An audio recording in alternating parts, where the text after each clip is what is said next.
Okay, everybody. Can everybody hear me? Yes, we can hear you. Okay, excellent.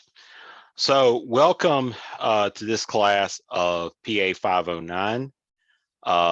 We are here tonight, for a review of the second complementary text that I assigned to everybody to read and to prepare a book memo on, which y'all have submitted. Thank you very much for that. And that is the book right here. The Changing World Order, Why Nations Succeed and Fail by Ray Dalio. And we're going to have some discussion about that tonight. The reason I assigned this book is that when I assigned these books for my classes, for this and for policy analysis, I believe that it is in the best interest of the students to assign books that are out there more in the public sphere than the traditional academic texts, whether they're traditional texts or they're more in-depth on a particular topic, because chances are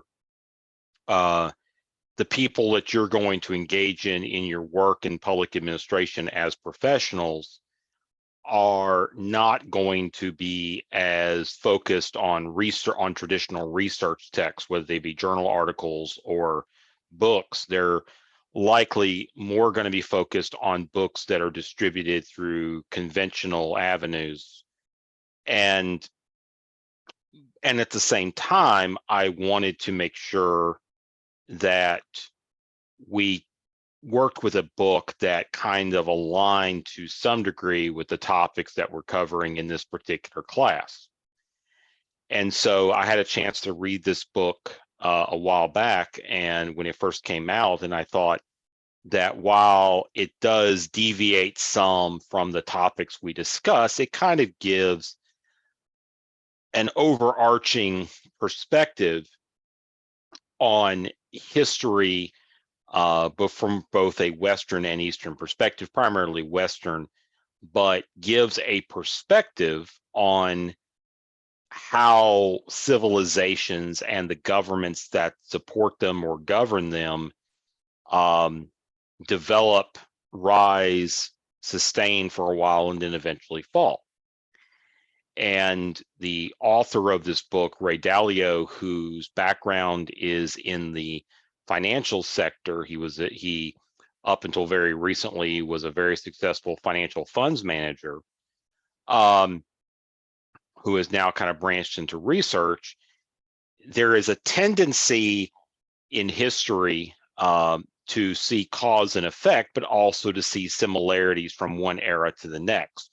While the incidents and the activities may be different depending on the nature of the time, there is a continuing tendency throughout the course of the history of civilization, modern eras being different in terms of how you define them. There's a tendency for societies to rise and fall. And that's kind of the premise of Dalio's work. And what he tries to do is kind of give you an idea of how that works. And there are some charts and such that I've downloaded from the text that I will share a little later to kind of help with the discussion. And obviously, y'all have done your work in preparing the memos which you've sent to me. But what I want to do in the time we're going to have this evening, and it's not my intention to be here for the full 2.5 hours. I realize that's not going to be the case, which is partly why I scheduled this to be online.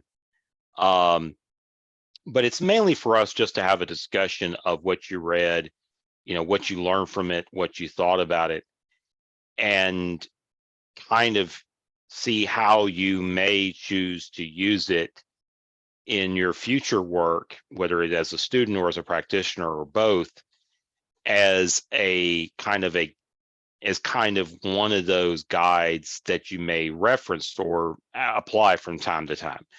I'm a firm believer that there is no absolute guidebook that's developed by man to guide every decision in your life. And so I don't expect people to take anything that I present or share and use it absolutely. But there are certain things that come along from time to time that may be helpful, and I'd like to see if this was helpful for you to some degree a little later on. So let's talk a little bit about the basic concepts that he covers in the first couple of chapters. What are some of your observations or some of the ideas that you get from his initial concept of this design of a cyclical nature when it comes to the rise and fall of various societies throughout history?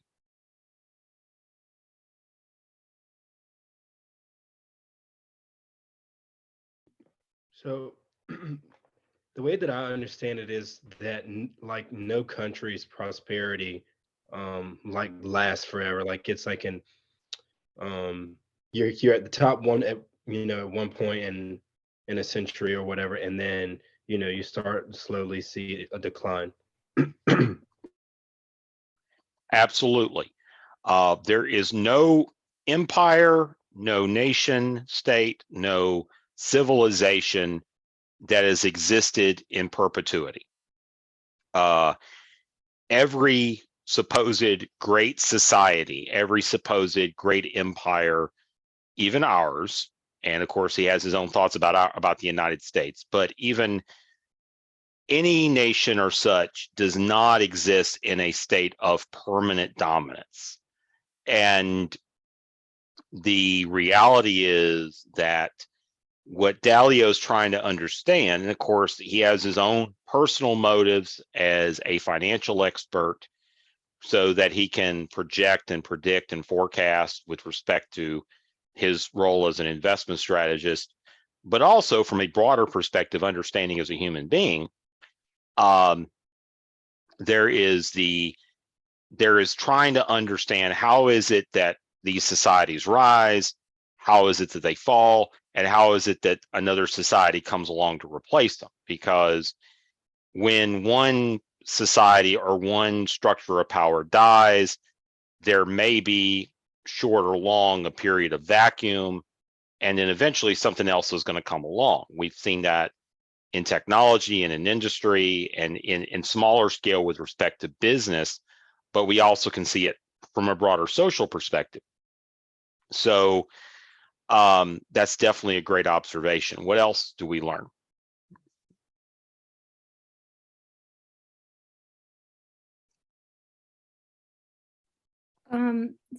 Like connected to that is when one nation loses that power and authority, that it is a quicker, at the same time, a shift to another nation. It's never just a drop and then a scramble. Right. That there is always somewhere else a power that is developing. And so that period of a vacuum gets equilibrialized very quickly. And we've seen that throughout history. And to some degree, it's explained through conquest.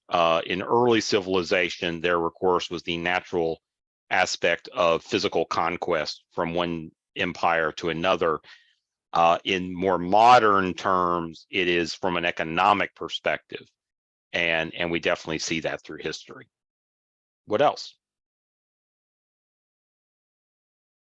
That talks a little bit about how it's internal and external, like the determinants that lead these nations to rise or fall are like different, like education, technology, information, like different determinants that are not only express us what is happening internally in the country, like how are those being improved or are decreasing, but also how they're facing with other nations outside, like in comparison, like how competitive they're being in those determinants with other nations.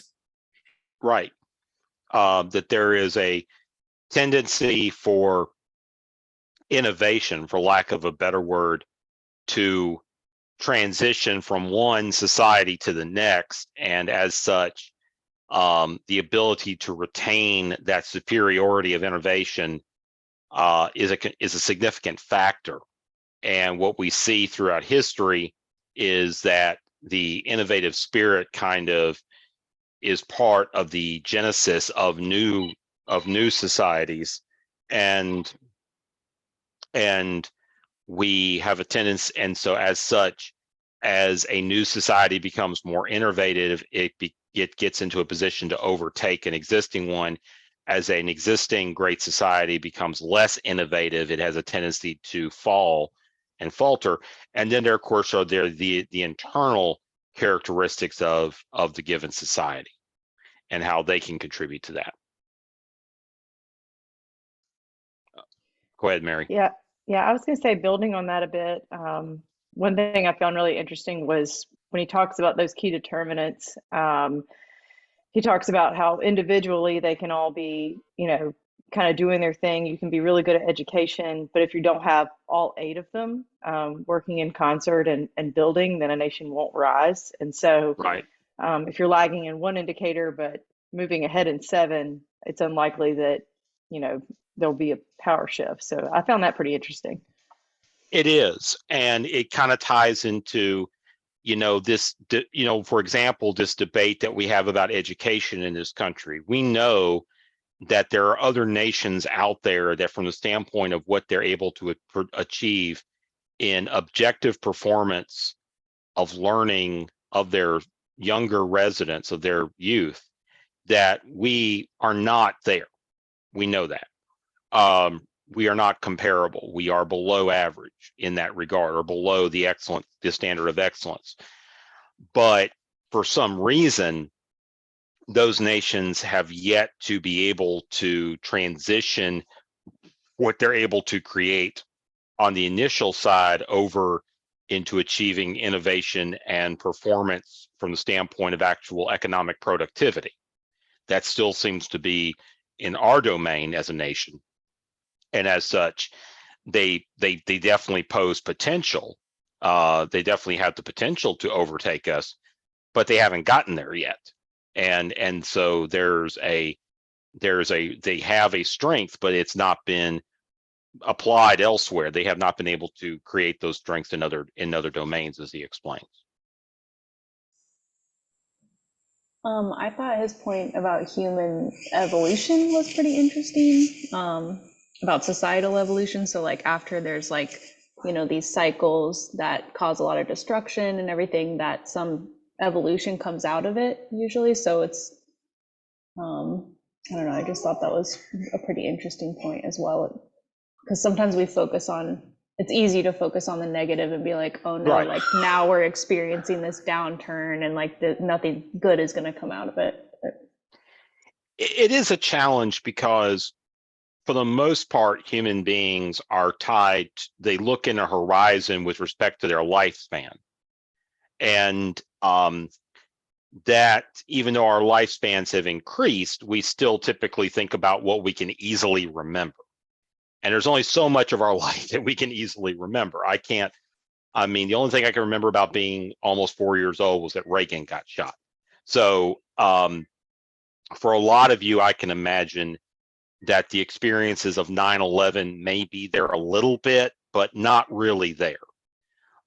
Because you were at an age where it's really hard, even with something as traumatic as that, to remember it. That's not a criticism, that's just reality. And for some of us, it's different because we were at an adult age. And the reality is that, particularly in Western civilization, we tend to be a little more narrow focused on that time horizon. And there are some societies, particularly Eastern societies, that tend to be more broad in their focus. This has been argued from an economic perspective about how we look at visioning. We typically look at, short-term visioning from the West. The East, i.e. Asia, looks at visioning from a 10, 20-year perspective and even broader. And we tend to be more focused on the now, and that can create its own challenges because it limits our ability to understand just how far we've progressed. And Dalio even has a couple of charts in this book that show that even though we are facing challenges today, when you look at where we are as a society, and particularly where the United States is as a society, but even the world as a whole, compared to where it was a century ago or 50 years ago, we have made considerable progress in the general standard of living, general life expectancy, general economic health. Doesn't mean that there isn't further to go. It doesn't mean that there's not inequality. It doesn't mean that there aren't challenges. It doesn't mean that things can fall in a downward direction. It only says that there is a tendency to kind of ignore that because we don't look at trends from that broad of a perspective. We look at it from a more narrow perspective. Blinders on, as the case is, similar to what we have with horses. And we have a tendency to think about, well, where were we compared to last year or compared maybe to 2 years ago, and not necessarily respecting the generational or multi-generational change that can happen. And it has happened overall.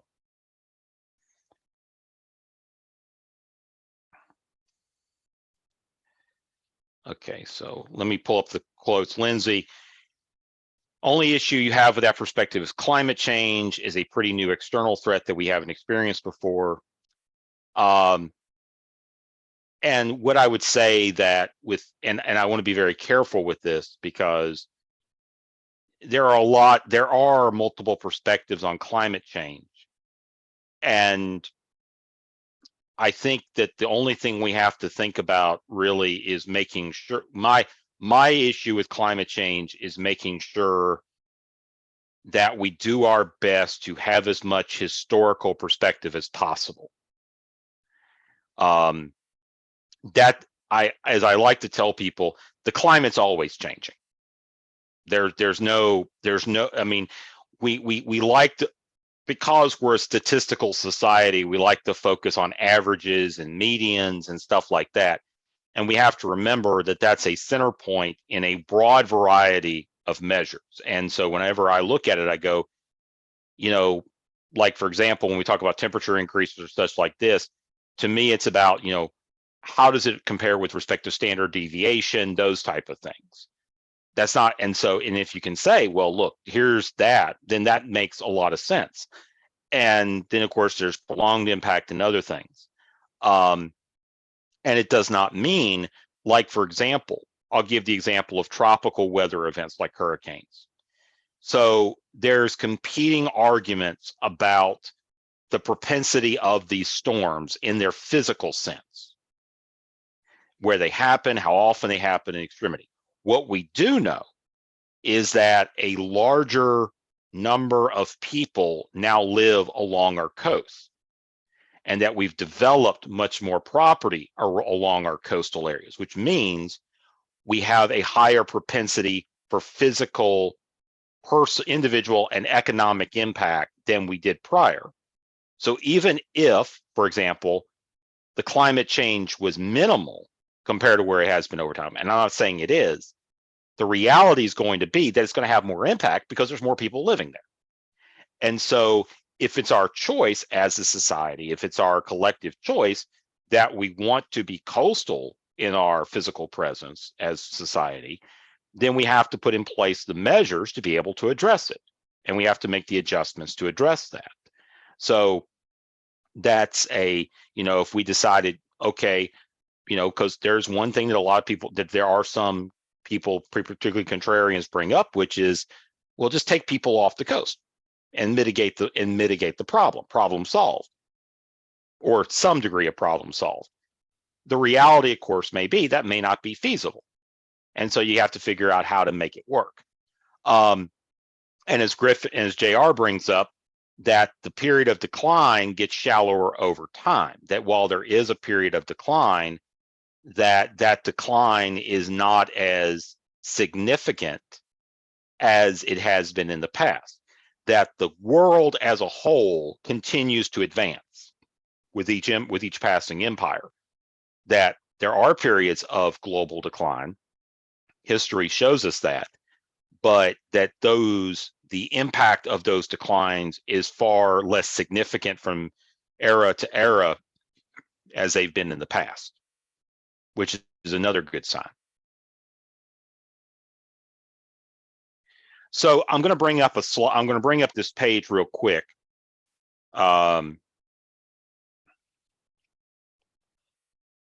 Just to kind of use as reference. And what you see here is these are charts from the book. And what Dalio shows in his research is this rise and fall, and he shows it in different areas. He shows it with respect to different elements of society in different determinants. You have education, you know, the concept of trade, and other aspects of it, and to kind of show how different determinants influence society. And then it kind of all balances out into this very simple bell curve that he presents here, from the rise of a new order, its ascendancy, its stability, its descendancy, to where it has to then be taken over as presence by another order. In prior history, this likely meant that old orders were consumed by new orders. And that's not as much the case anymore. Old orders may exist, but they exist in a, they don't exist in a dominant fashion. And so like the transition from Europe and England to the United States is an example of that. We don't control those places, but generally speaking, they are not the dominant orders in society. We are. And naturally, what will happen when it happens, it's not a matter of if, it's more of a matter of when. If a new order arises, it does not mean that America will become something else. It's just that it will not be the dominant order in global society. Some people are okay with that, others aren't, and that kind of has its own political implications. We've seen that in more recent politics, and sometimes people can be contrary in their views on what that means because of the nature of the different determinants. They want to see themselves having economic dominance, but they are not necessarily willing to apply the foreign pressure or the foreign presence to facilitate dominance in those determining areas.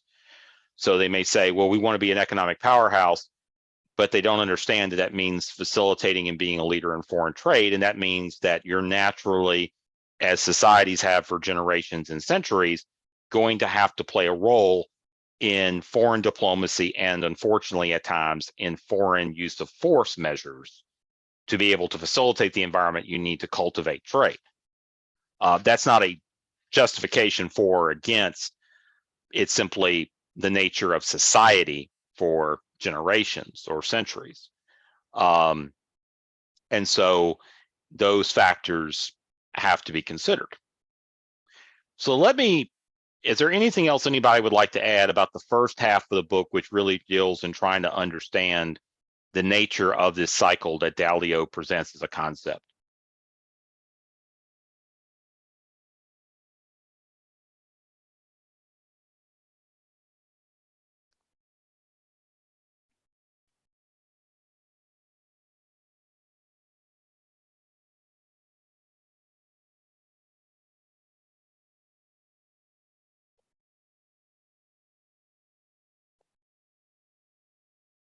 Okay. So what we're going to do now is that he gave different examples in his work of recent societies, eras that he identified, and provided chronology with respect to their rise and fall, and tried to apply this model to them. And so as your assignment, you were asked to look at one of these particular chapters and kind of look into this and provide some additional perspective.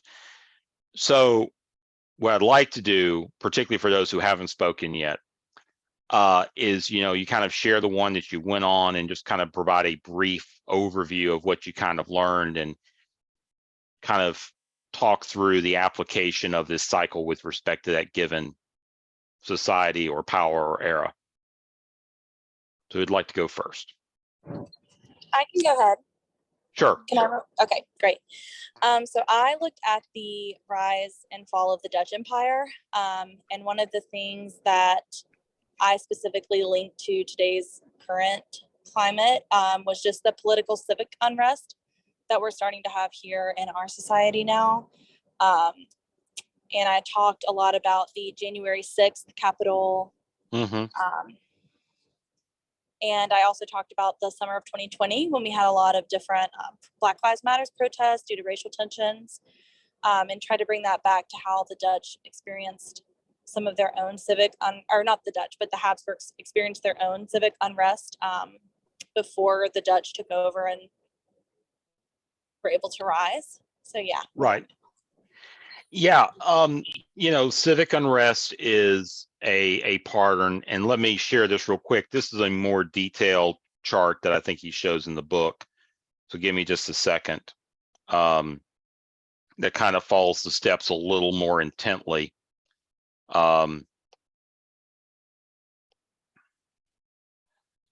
So he kind of lends into this, and this is in the book, but what's capturing him and what's capturing a lot of people is this factor of internal conflict, which, as you can see, is number 15 in the decline period. And there is we've had in the last couple of years this continued period of internal conflict. It kind of goes back a little bit. And honestly, I would say historically, while obviously we have witnessed significant internal conflict, the level of violence in terms of loss of life and other things, damage to property, yes, but maybe not as much as loss of life, has not reached some other moments in our society in the 20th century that were pretty significant. We have to remember that in the 1960s and the 1970s, we had another period of internal conflict. There were several riots related specifically to racial unrest, understandably, that were very destructive, very violent, led to a significant loss of life in cities throughout the country. What does make this internal conflict different, as you brought up, is that it specifically deals with a conflict attacked against the federal government at the U.S. Capitol. That there was this effort where a mob, for lack of a better word, entered into the building in an unruly fashion and was there to, in the minds of many of the people who were there to disrupt the constitutional process, the selection process that is used to ratify the election of a president of the United States. And so that creates, whatever the truth is about the nature of the event, its organizers, it's, for lack of a better word, lemmings who just go along with it. The reality, the perception, regardless of the reality, is that this is a conflict against the nation. It's a conflict against the nation state. And that is taken to a certain degree of seriousness. And this, of course, came after a period of time in the previous year where we saw a rise in internal conflict across the country. Some of it peaceful conflict, some of it violent. And there is a likelihood that that's obviously going to influence the population as a whole. And what it often can lead to, as he talks about, is, the possibility of weaker leadership, because there's a tendency when leadership senses revolt or senses the origins of revolt, that it tries not to necessarily combat it directly. It doesn't strengthen itself, it tends to weaken itself. And it's kind of, to some degree, people would think that it's counterintuitive, but that seems to be a response. When people are threatened, there are a lot of people that have a tendency to weaken themselves as opposed to strengthen up. And what happens is that, depending on the nature of the opposing side, the side that is initiating the unrest, that can lead them to see an opening, because they feed and they thrive on that weakness, and that it leads subsequently to revolution. This has happened throughout history. You have, particularly there's plenty of examples where you have opposition forces to the government or to the empire that rise up. The leader of that particular state will try to appease them. That will only strengthen them from a demand perspective. And then when they feel like they haven't gotten their way, they will revolt and attempt to take over. Now, revolution can be peaceful. It has the possibility of being peaceful. History has a tendency to show that most revolutions are not, but there have been some. And so the reality is that we don't know where we are, and because of what happened and where it happened, there is that possibility. And so it naturally concerns people, understandably so, and kind of creates a perception that we are in a period of decline.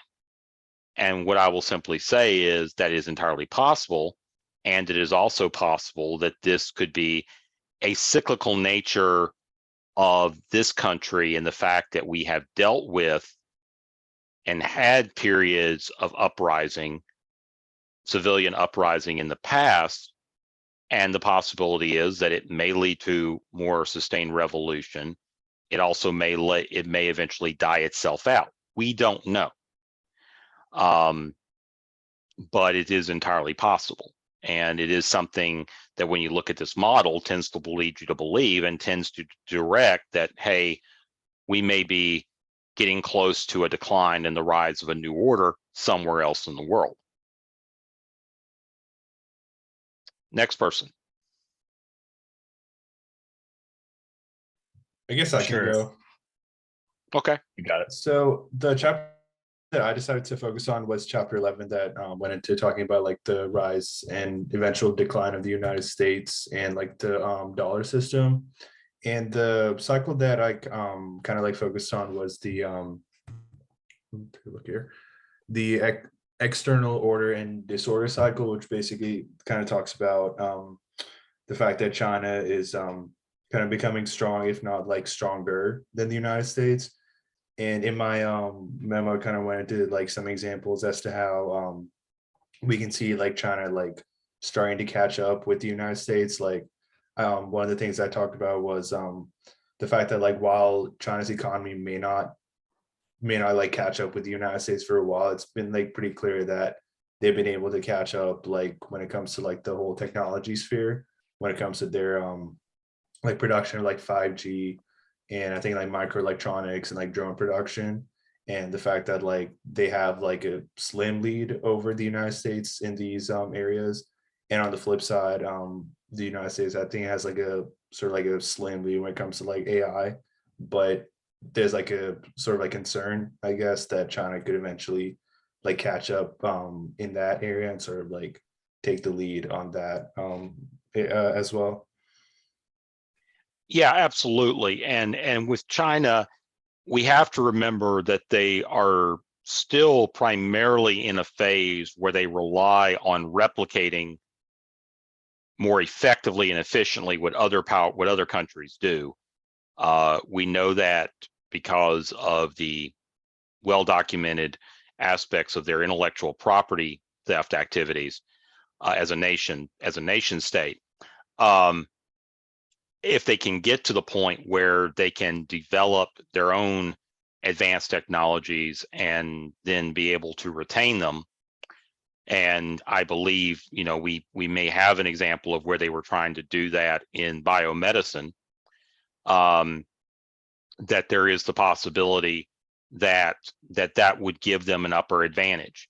And it's good to bring up the issue of AI, because AI is not only a significant advancement in technology, it's also got significant moral and ethical issues in terms of its application.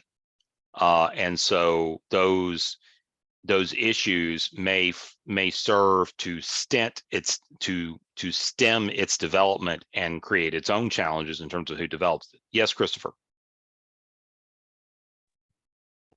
I was going to say, can you hear me?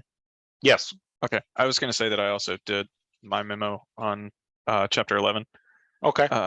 One of the areas that I focused on was sort of the financial picture of the United States, the increased levels of debt and spending that have happened, but have typically not invested in a lot of things like physical things. A lot of that has been tax cuts that increase those wealth and income disparities that Dalio talks a lot about, that increase internal tension.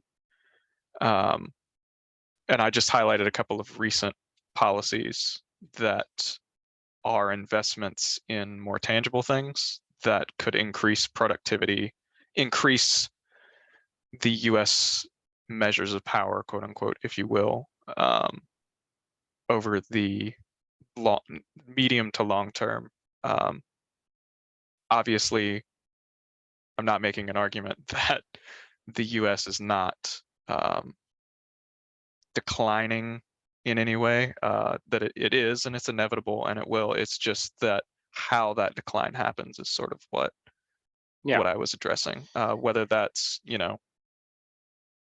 well, and it gets to it gets to a tendency that is shown throughout the book, that there's a tendency for societies to, as one of the challenges of growth and development is the likelihood of greater disparity, because you're expanding opportunity, and it is very difficult to engineer a system that enables an advancement or an acceleration of opportunity for everybody. That has just not been able to be proven in time, and naturally disparity is going to happen. And of course, then there are policies, as you bring up, that further create disparity intentionally and unintentionally.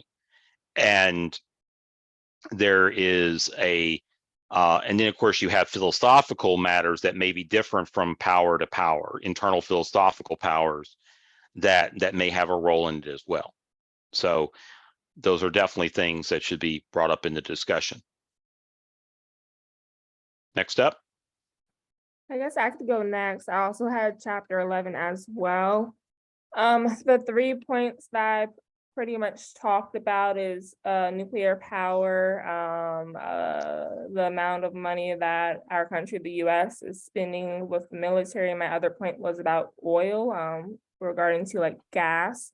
I guess I'll talk about how the government spends money towards the military. I know on like page 341, the author mentioned that, this is a quote, spending on the military takes government money away from spending on social programs, and because military technologies go hand in hand with private sector technologies, the biggest military risk for the leading powers is that they lose the economic technology wars. So as reading and from doing like my own research, I kind of did research on like how much our country has been using well, spending towards the military, and this year is like $778 billion, which is a 14% increase in military spending compared to like 2017. Oh, my laptop's dying, sorry. That's So okay. compared to 2017. So tying it down back to the book. Sorry, I'm plugging in my laptop. Tying it back to the book, in the chapter, we're just spending a lot of money in different avenues. And I could tie it into, let's say, one of my other points. The nuclear, he's made a point on page 341, having nuclear weapons obviously gives one a big negotiating chip in the world's power game, etc. So I could tie that into, let's say, we could talk about climate change and how that affects nuclear power throughout the whole world, worldwide, pretty much. And then I guess the last thing explanatory when it comes to like oil, you know, the prices of gas increasing at the gas pumps. So like I guess someone was talking about during the beginning of the class, like, I guess being competitive with the other countries. Oh, there was another point, I can't remember what page it was, but in the reading they were talking about how pretty much, I don't remember what page it is, but how pretty much, you know, no country wants, you know, Dr. Hunter, remember, like in the book, what page was that? It was talking about like no one really wants, about the nuclear power. Nuclear power or nuclear weapons? Nuclear weapons, sorry. No, but yeah, nuclear weapons exist as a deterrent. No rational person wants to use nuclear weapons. They've only been used once in theater in world history. And after that example, which was done by us in 1945 against Japan, with weapons that are far less powerful than what we have now, nobody who's of rational mind wants to utilize nuclear weapons. And as Tim brings up, it's the concept of MAD, mutually assured destruction. It is the idea of coming from the Cold War era after the Second World War, that the Soviet Union and the US built up large nuclear arsenals, basically to guarantee in their own mind that neither one would use them. Yeah, Because if one used them, the other would use them and the world would be gone. Yeah. Society would be eliminated. Yeah. And sorry. no, that's go ahead. Go ahead. Yeah, I guess that's hard to see what I didn't finish reading that quote earlier, but That's okay. The quote also talked about, so it's understandable why some countries would want to have them and others would not want other countries to have them, which kind of brings back to what you're talking about now. That's right. And the idea being is that if someone's going to have a nuclear weapon, you want them to have a ton of it, because you want them to understand what they got and what could be delivered against them. There are unfortunately some people out there who believe that nuclear weapons, and this is something that's always been there, but that nuclear weapons could be used in a smaller, i.e. tactical perspective, to address a specific conflict. Putin has started to talk about this with respect to Russia using them in small amounts in Ukraine.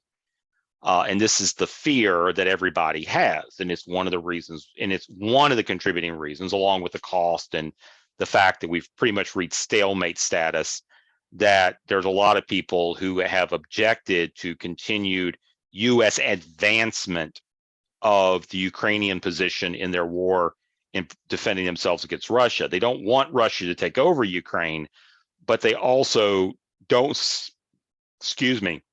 so long as there's military forces in action against each other, there is no win for Ukraine.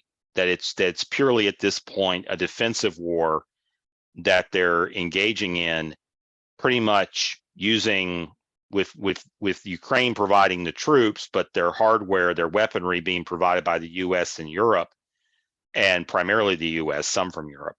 And the reality being that it is a situation where we're contributing a significant amount. And the question is, what are we really achieving? If it's to prevent Russian advance, then the question should be, how can we reach a compromise how can we negotiate a solution that would end this fight?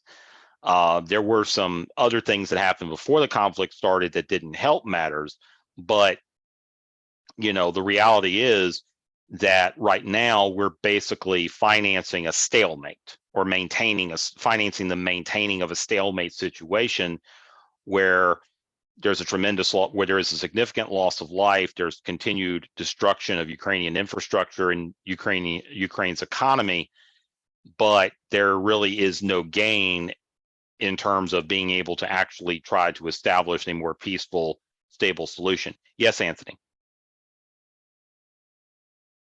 So as you were talking, it kind of like got me thinking.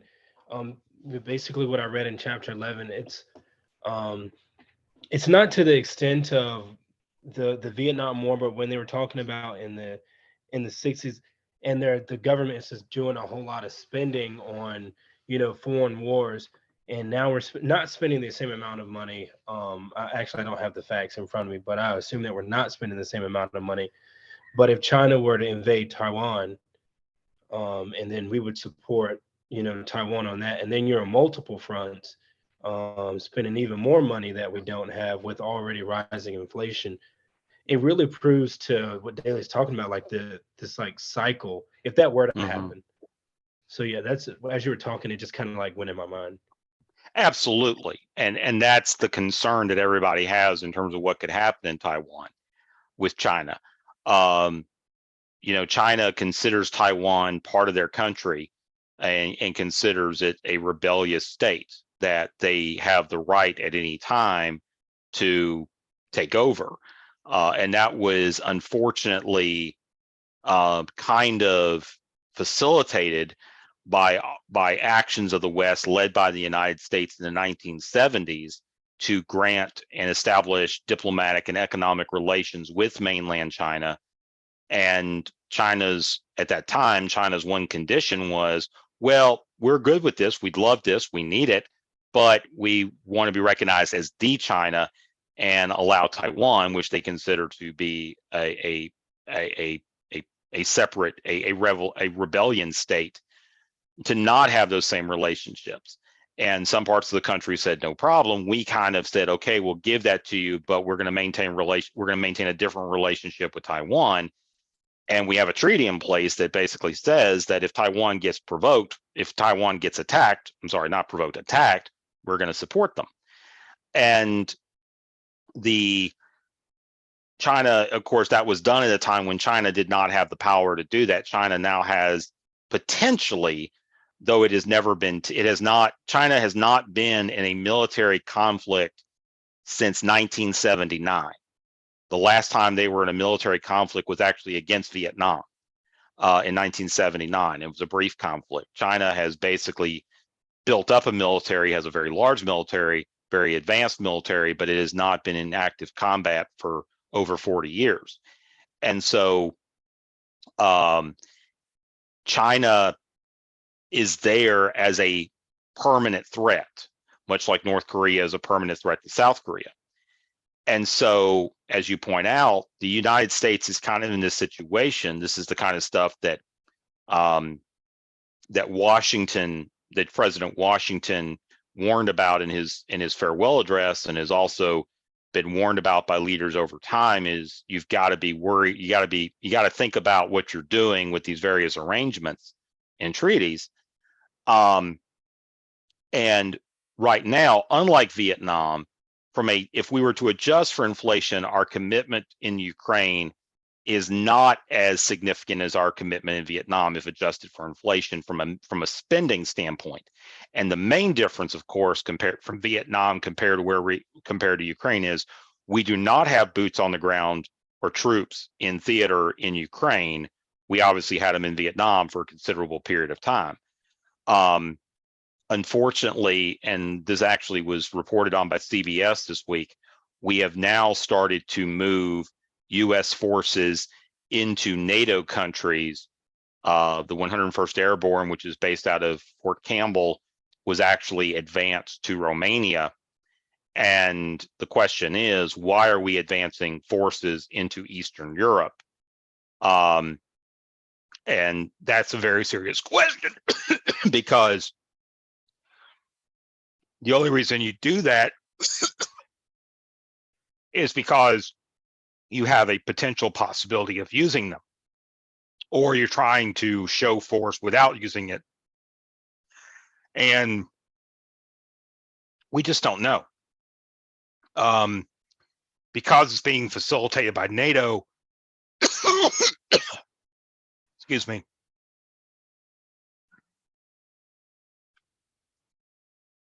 I'm going to be right back.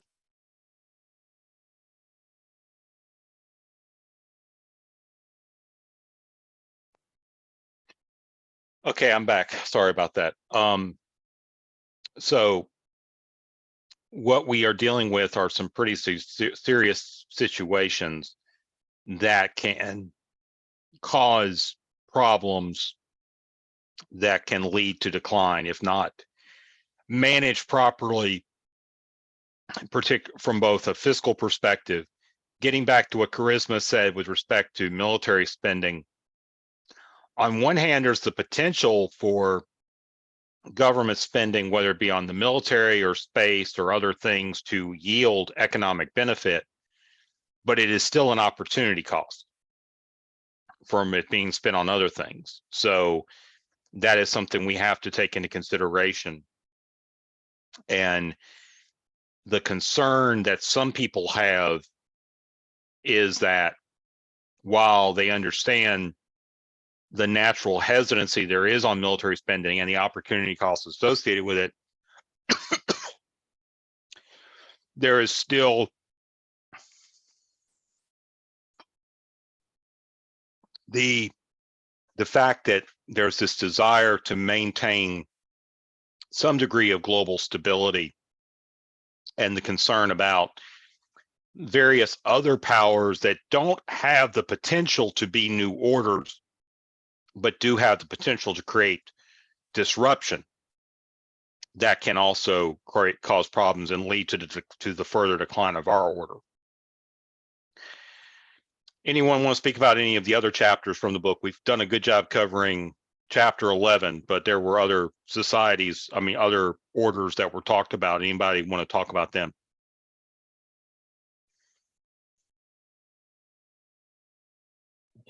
I can talk about chapter 10.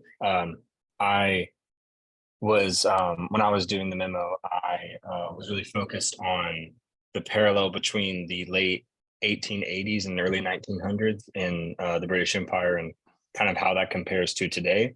During that time, they had a lot of,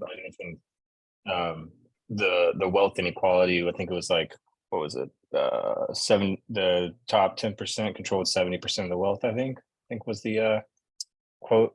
And they also had a lot of internal conflict because of that. And so to kind of, I guess, appease the population, they spend a lot on social services. And they, like it mentioned, pensions, free school lunch, just as a few examples to kind of, I guess, alleviate some of that inequality. And their focus on domestic issues kind of allowed other European powers to rise, because they weren't investing enough resources into international concerns. And I guess this is kind of just reiterating what we've already stated, but the U.S. Over the past few years does have significant internal concerns, and if we were to address those, then that would be taking resources away from addressing the rise of, like, say, China or something like that. Versus if we just focus internationally, then the domestic issues will continue. And if you do both, I guess you could possibly be successful, but you're probably going to spread yourself too thin. Right. And it's a matter of balance. And as this book shows in each example, it's hard to achieve and maintain the balance that you need as you reach a point at the top. And as I like to put it from my perspective, working in local government, you have this portfolio that develops, and that portfolio is kind of the expectations and responsibilities that a government acquires and develops and maintains over time. And if you don't have the economic strength to be able to maintain them, you find yourself in a precarious situation. If we were to look at it from a municipal perspective, there are, and this is definitely true in the triangle, there are many municipalities that are in periods of high growth. Some of you probably live in them. And you're going through a cycle right now where everything is growing. There's certainly some growing pains associated to that, but the jurisdiction has the resources necessary because of this growth period that it can not only provide the basic services that you can expect, but it can also expand and be able to afford it. But if that portfolio of services and expectations grows too quickly, and then you start having a period of economic, I would say, a stagnant period or a period of lesser growth or not continued growth, it becomes a little more difficult. And then you also can then over time find yourself in decline. It takes a couple of generations to get there, but you find yourself in a period of decline. And we're already seeing this in some degree in the analysis of suburbs in other parts of the country that were established in the 1950s. Those suburbs grew quickly, they developed, they expanded, they built the governments and the jurisdictions and the services they have. And those suburbs are now in periods of either stagnation or decline economically, and they're not able to maintain what they've had over time. And so you end up finding yourself in a situation where you simply can't maintain the balance, and that further leads to the decline of the society within that area.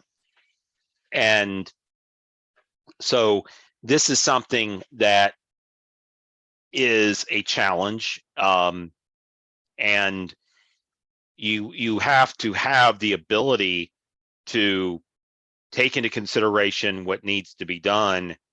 But we also have to remember as well that there is only, when it comes particularly to the use of resources for public programs, whether they be defense or social programs, overall, there's only so much, and I don't have an exact answer, but there's only so much of total resources that are produced by society that government can take to provide those programs without it creating too much burden for the overall economy.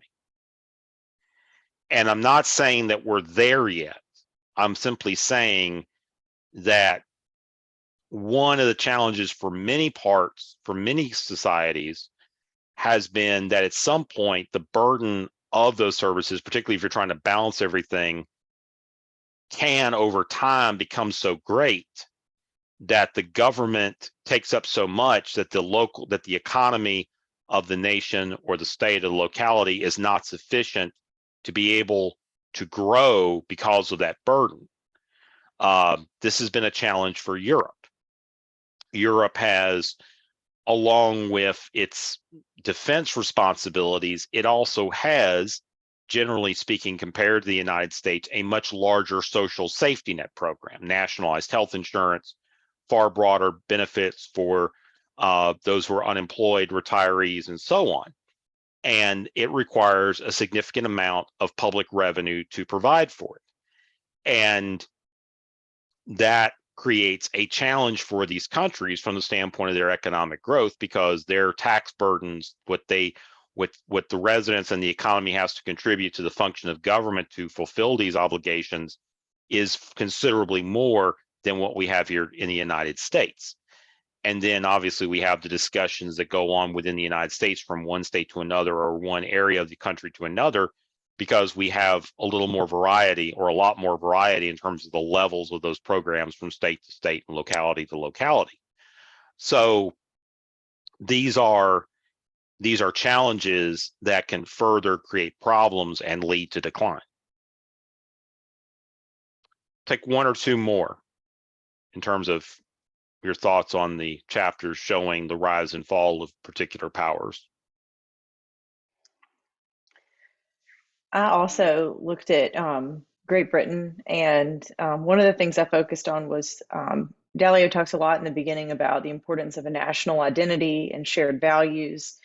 And I think one thing that was interesting about their rise was just that in the time following the 30 Years' War, there was so much fracturing, and it kind of turned each of these countries in Europe into more isolationist societies in some ways. And it allowed, in that case, for Great Britain to develop its own national identity and values, which in that case were more focused on the rule of law, which was really helpful for them as the Enlightenment came around and as the Industrial Revolution came around too. And so I don't know, I thought that was interesting, especially in light of the American identity right now. And you know, what was our national identity more than 200 years ago may not necessarily be our national identity now. And I think a lot of the social issues that we're dealing with in the country are kind of coming down to that, as you know, people fighting over what are our values as Americans. And I think you know, at its core, we can typically agree that freedom is a good thing, and all these rights that we have are good things. But you know, I just thought that was interesting about kind of how Great Britain came to be, and just the need for that national identity in the beginning. And then I might have gotten a little too micro at the end, but one thing I talked about was, you know, they started out with fractures and they ended with fractures. So once Europe was fractured and the US kind of came to power, you know, I think just the importance of fractures, both Yes. good and bad. So, you know, and I think, again, that kind of comes back to identity. So we're a big country with a lot of states, and there can be fractures between those. But just as a public administrator, if you're thinking about even just your day-to-day, like not building that consensus or having fractures, you know, among your department, it can be difficult to accomplish tasks. So that's where I got probably a little too micro, but No, kind of taking those lessons down. it's actually applicable right now, because the modern America was heavily influenced, that as America grew and modernized in the late 19th, early 20th century, we began to establish a society of institutions. We had some institutions before that, and all we really had before that was either the state, i.e. at the federal, state, or local level, and the church, or synagogue as the case may be. And we started in the late 19th and early 20th centuries trying to develop initially an interfaith and then eventually a more secular institutional structure for society. And that sustained us for a significant period of time, particularly at the civic local level. It did not, there was still the importance of spiritual or philosophical, which our morality and ethics is primarily as a culture been facilitated through spiritual institutions. And then other aspects of life over time have been facilitated through non-spiritual institutions.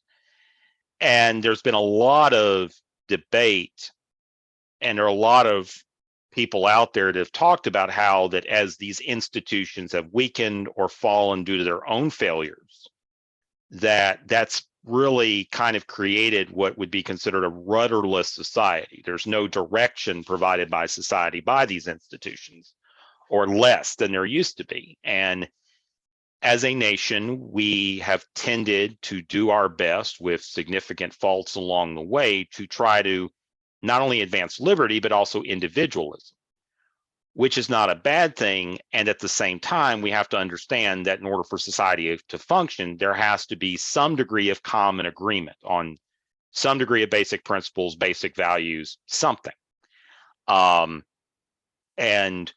we know right now we are going through a period where, and I'm not going to talk about any specific view, but there are some differences, some very strong differences of belief, not just opinion, but of belief. And they get into the moral, the societal, science, whatever. And that only leads to a fracturing. And more so than at any other point in our modern history over the last 150 years, when you listen to some people who are thought leaders of political or philosophical spectrum, they talk about saying, well, we just need to divide, not in a pure sense of secession, of actually seeing secession of states like we saw during the Civil War, but actually, excuse me, seeing people just basically sort themselves out to where they're around people of common identities and just living that way. We know economically that's not in our best interest, and societally it's not in our best interest. Most people that are rational know that that's the case, that you can have different viewpoints on many things and still be able to get along. But there are clearly some dividing lines that exist, some that need to exist, some that are a little more conceptual, but they are creating further divides. And because of the fact that America has throughout its history been a more heterogeneous society compared to many other places that have assumed power, which are more homogeneous, and especially we can look at America today and say it's a very heterogeneous society, that's always going to be a challenge for us. And it's a question of how do you facilitate the restoration of these institutions in a modern context? These institutions are, in some ways, they have failed because they are responsible for wrongs of the past and are being held accountable for that. How do you facilitate the resurrection of these institutions where they accept the responsibility and atone for their past mistakes and yet still have the ability to bring people together in some fashion? And, that is a big challenge.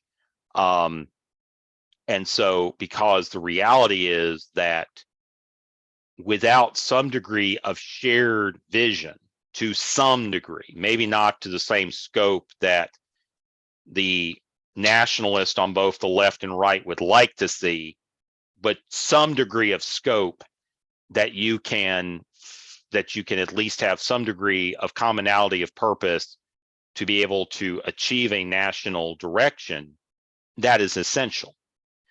And we would prefer that this not be coercive. So, we would like for it, definitely want it to be non-coercive. So it is a challenge to achieve. So getting to that micro level is certainly appropriate given where we are currently. Anybody else? Sure. I'll actually talk about chapter 9 because I'm a bit of a European history nerd. Okay. But what interests me there is the Netherlands really gave us a lot of what we have today in terms of finance and corporate governance, right?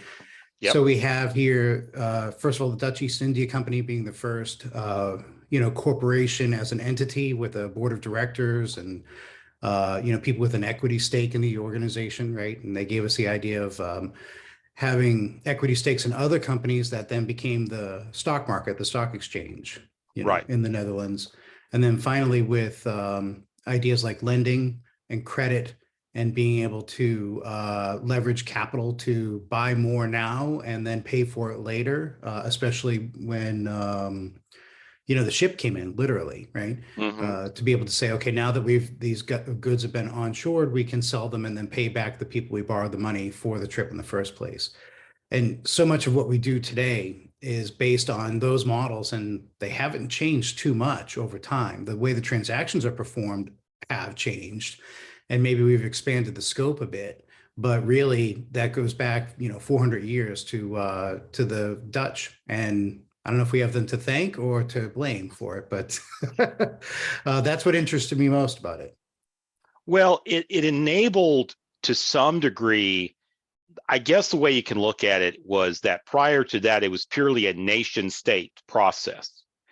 Prior exploration, colonization, good and bad, and certainly there was a lot of bad, was purely a endeavor that was enabled by the treasuries of nation states. And it was the Dutch because the Dutch were fairly limited in their national resources. They did not have a large government. It was obviously a small country, that if it wanted to expand itself, if it wanted to use its presence along the Western Atlantic coast to be able to build itself, it needed to have a different way. And so it came up with this modern concept, generally speaking, of trying to create a private manner to facilitate this type of activity. And there's certainly some negatives to that. But what it also did was it enabled that you could achieve certain things without purely coercive power. You could have the idea of expanding commerce without it being done by force, because naturally when a nation state goes into a place, it wants to plant its flag. That's human nature. And it could establish itself and be able to say, well, we want to do commerce, but we're not a country, we're a company. And obviously some people will take that to an extreme. We've seen that throughout history since then. And sometimes government coordinates with companies. We know that too. And the Dutch did certainly coordinate with Dutch East India. But the reality is that it actually enabled it did facilitate many times a peaceful transaction, a peaceful expansion of commerce, a non-coercive expansion of, or non-dominating form of commerce. And then eventually with time, that model was then structured where it could be done domestically, where it could be done more cooperatively, to where we have now. Now, it's not a perfect model by any stretch of the imagination. And we see that today in terms of that there is a general view that there is a handful of corporations, private companies, especially with globalization, that have accumulated a significant amount of power through their wealth, through their presence, whatever. And on one side, you have people who would say that needs to be restricted. There have been various efforts to try to restrict that for over 100 years with antitrust legislation and various things. Hard to do in a global environment. Like, it's funny for the president of the United States to say that he's going to run antitrust laws against Aramco, which is the Saudi oil company. That makes absolutely no sense whatsoever. You have no control over Aramco. But so on one side, domestically, you can do that a little bit. Internationally, it's a lot more difficult. The EU is really the only power in the world that has any ability to influence corporate activity. And even then, it can only do it in very small ways.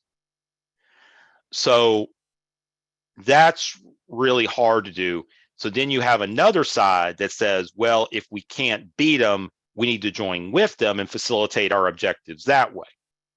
And that has been facilitated by groups like the World Economic Forum, where they advance the idea of better coordination between these large corporations and major governments. And I'm not here to debate the positives and negatives of that, but obviously that's a type of relationship that we have not seen in modern times. We used to have that more often. The British were really good at it, but we don't see it as much anymore. We haven't seen it as much. Okay, I'm going to read Lindsay, and I understand she did the UK chapter, focus on the UK's inability to invest enough during the second industrial revolution or the technical revolution. Talked about how the US has been successful in investing and supporting its tech companies, but now there's a human resource issue. We're not investing enough in education, and our standing as a global power in education has fallen.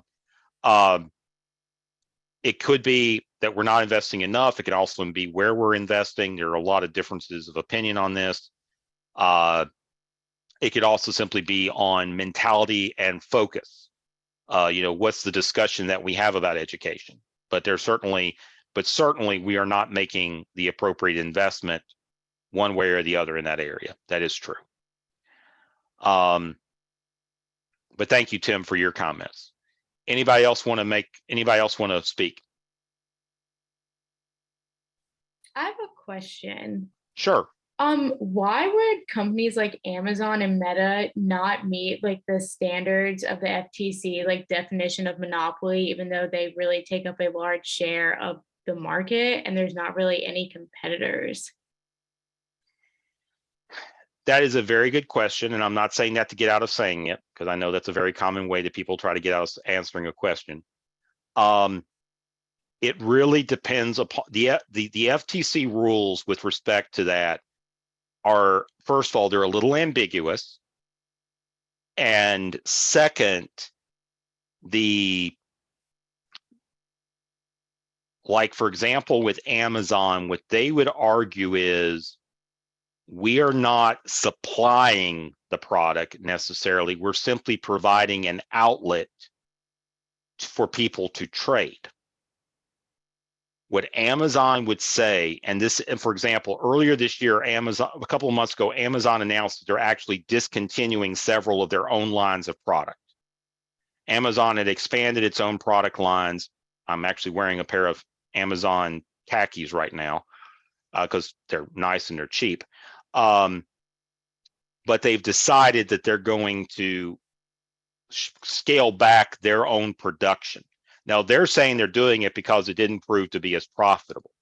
They also may have done it because by producing their own product, they open themselves up to potentially being in a position where it could be assumed that they're curtailing market access. But Amazon, we've not seen antitrust be applied to to the avenue of access. When it comes to supply, as in the case of Standard Oil, or in the case of other companies, or like in the case of what Microsoft did in the 90s and 2000s, that's different because that deals with the actual product itself. The issue with Amazon is Amazon can simply say, we've made ourselves, yes, we do have products that we sell ourselves. We've also made ourselves to the general public. And we're not actively doing anything to increase our market share that is monopolistic. Anybody can set up a profile like Amazon. They have some control over patents of technology, but they can do that. They're just not going to have nearly the proximity of market share. So in retail, the rules are a little different, particularly in the internet, because the internet is seen as an infinite resource. The internet is not seen as a finite entity of market because it's ever expanding. And so it would be hard unless Amazon was directly controlling production, including with suppliers, was controlling production, was controlling certain things to a point that it was trying to control market share that way, then yes, you might be able to argue an antitrust with respect to with access to product. But Amazon is not really done that. So, at least not that I know of. Now, Amazon certainly has a huge share. There's no question about that. It's on par with where Walmart was not too long ago, and the closest thing to it in the past was Sears. But the level of dominance that it has is pretty considerable, but it's not in such a way, at least yet. It could get this way, particularly if they choose to go into healthcare, pharmaceutical sales, other things. If it chose to go into those areas and run those operations themselves, I was bringing to a friend of mine who's an insurance salesman here in the United States how they're trying to facilitate an online market for home insurance in the UK, which could if it was to apply here, could dramatically affect how that works. But they're not there yet. What was the other example you gave, Abby? Like online platforms like Meta, because I know there's been like Meta. talks about like platform monopolies. So I don't know. I just don't, with technology and kind of in relation to this book, like how technology kind of changes the market and like what we as consumers like can do about that, I guess, is kind of like Well, what I'm asking. yeah. Well, what I'll say about Meta Facebook in this case is that what we're seeing, if you look at the data from Pew and from some other agencies, what they're showing is that these platforms like Facebook have, compared to traditional industry, much shorter lifespans. Like, and y'all can speak to this because some of y'all are much younger than I am. I mean, I use Facebook a lot. That's how I primarily, I mean, I use it to communicate with people back home, communicate with people. I also use LinkedIn a lot. You can blame me for that. But the reality is that, first of all, anybody can create a platform. When antitrust was applied in the past with hard industry, there were impediments to other people entering market. There were significant entry impediments. It wasn't just about entry costs, it was about entry impediments. And so what somebody would say, first of all, is anybody can create a social network. That is not, that Meta does not have the ability to prevent other companies from creating social networks. Even the concept of RSS is theoretically a public domain product, and Meta Facebook basically works off of the platform where the key component of it is the RSS. So the reality is that anybody else can create it, and what we're seeing, particularly with younger users, is that they adopt different platforms. So in the case of Meta, Facebook is still the dominant platform. They also own Instagram, which has a significant presence. But there are new platforms coming along that people are transitioning to, predominantly younger people. You know, TikTok is, I read something from Pew this past weekend that said that there is now a sizable number of people in the Gen Z group that are getting their news from TikTok, which scares me to death. I'll just say that. But it also makes me realize we don't have TikTok at the city. That may be something we now actually have to talk about. I've not encouraged it, but we may have to go there, because even though I have some concerns about its security, because it's technically owned by a Chinese company and some other things, if people are going there, we may have to start using. And I'm not criticizing those who get it, because I realize it's how information is shared.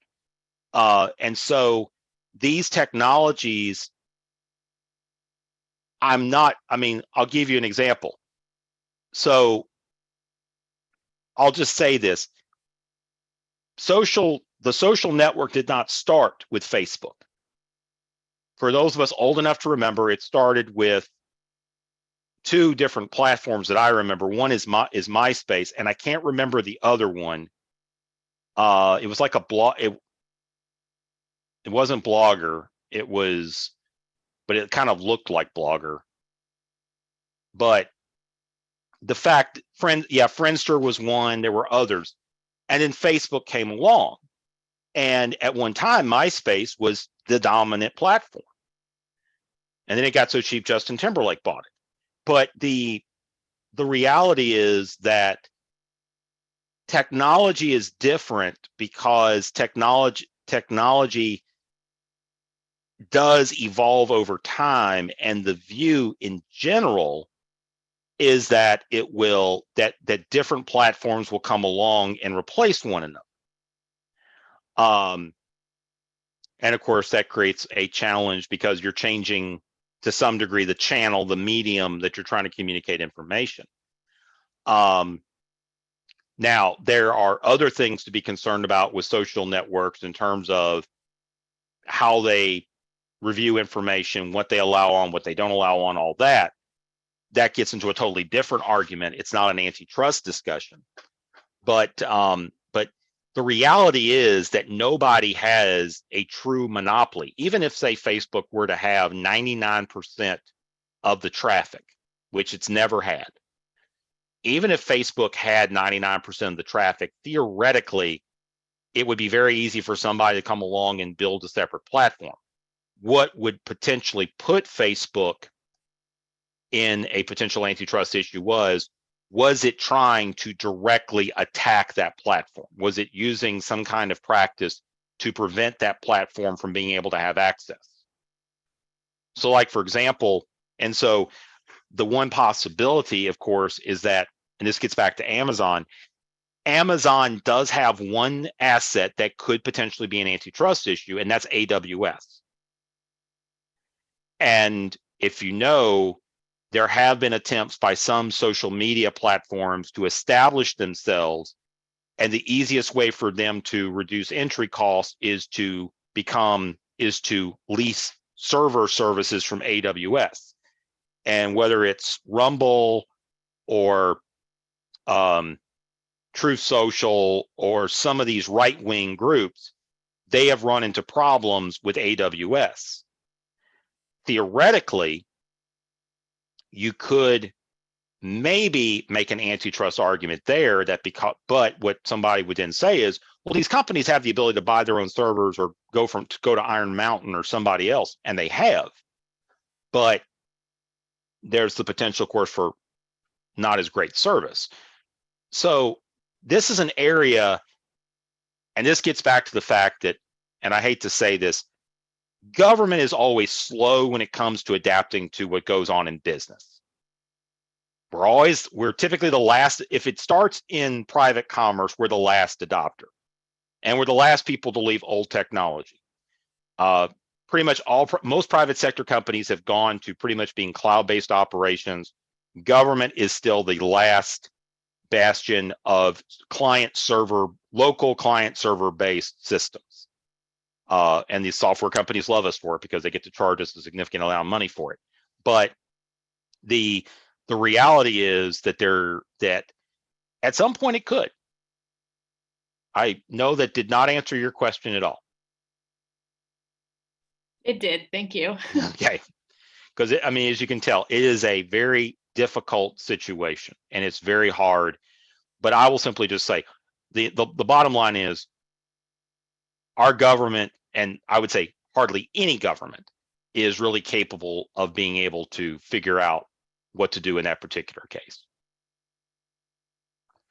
Anything else?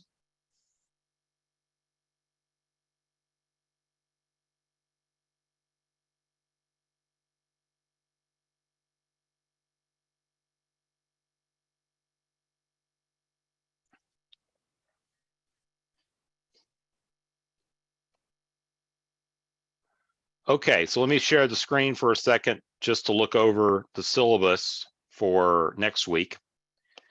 So next week we'll be in classroom and Zoom. We'll be discussing game theory. We've completed all the chapters in the text that we're going to cover. So now we come to Appendix A.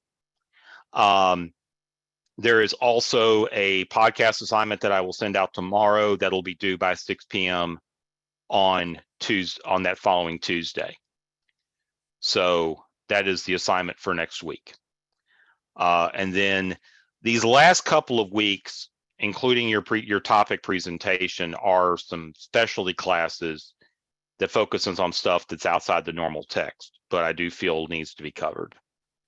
Are there any questions? Yes, I have a question. Yes. I know some of us have the same question, but for the group project, for the paper, what exactly are you looking for the paper? Are there any key points? And also the presentation, is there also a minimum limit of pages, maximum limit of pages, is it a time presentation? So let me go back let me find that slide. So I'm going to turn off the share for a second. All right. If that's okay. And I see that you put it in there, and I'm sorry I didn't see it before. So give me just 1 second.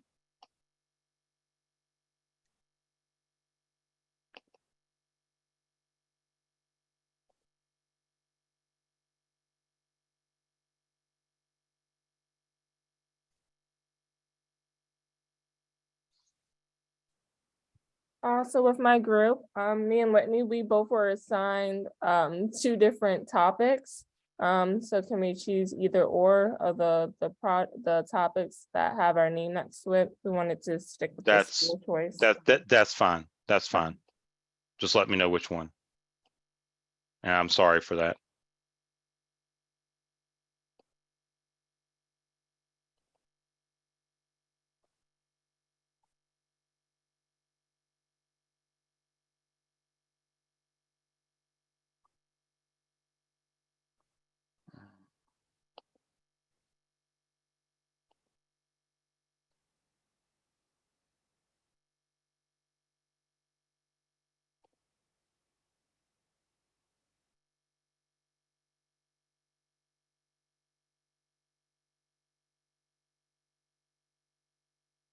Okay. All right. I'm going to bring this up.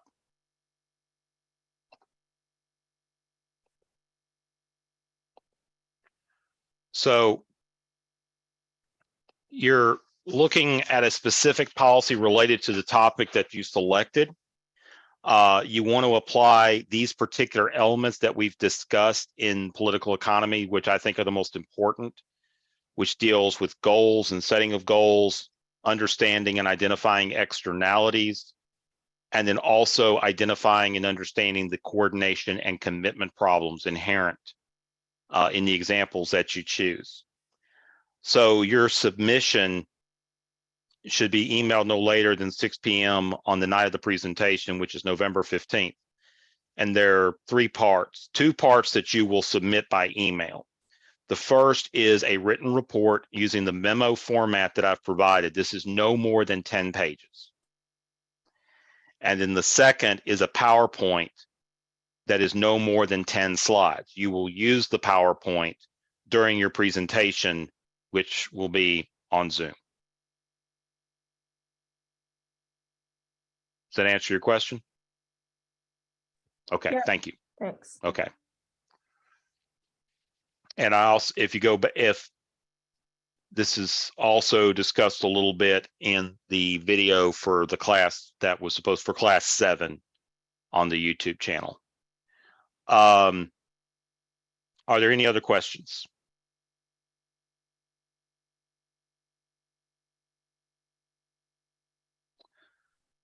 Okay, well, thank you all I'm sorry, go ahead. Yes. So I don't know if I saw our group's topic listed on the list that you sent out a couple weeks ago. Yeah, let me look real quick.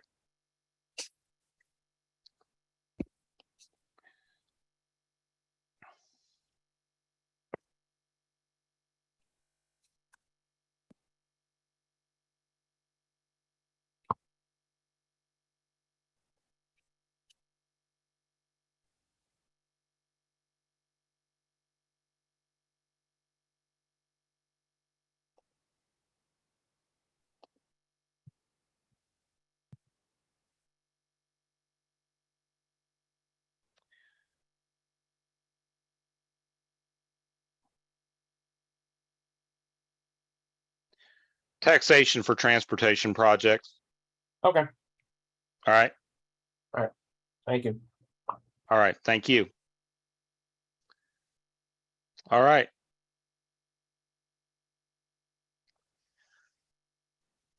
Okay. Anything else? Well, thank you all very much. It was an enjoyable class. I appreciate your work on the book and reviewing the book and discussing the book. And I will see you all next week. Take care. Thank you. Yep. See you. Have a good week.